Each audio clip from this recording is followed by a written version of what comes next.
Hello everyone. వంకాయ టమాటా పచ్చడి చేసా. ఏంటి వంకాయలు వాడిపోయి ఉన్నాయని అనుకుంటున్నారా? అంతే కదా, 2 రోజులు మరి ట్రిప్ వెళ్తే వంకాయలు వాడిపోక ఏం చేస్తాయి? అందుకే కర్రీ చేస్తే బాగుండదని వంకాయ పచ్చడి చేసా. మీరైతే వంకాయ పచ్చడి ఎలా చేయాలో చూడండి.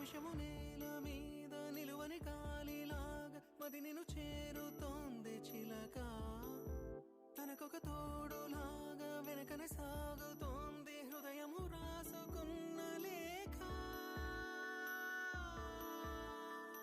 ఏం సందేహం లేదు, ఆ అందాల నవ్వే ఈ సందళ్ళు తెచ్చింది. ఏం సందేహం లేదు, ఆ కందేటి సిగ్గే ఈ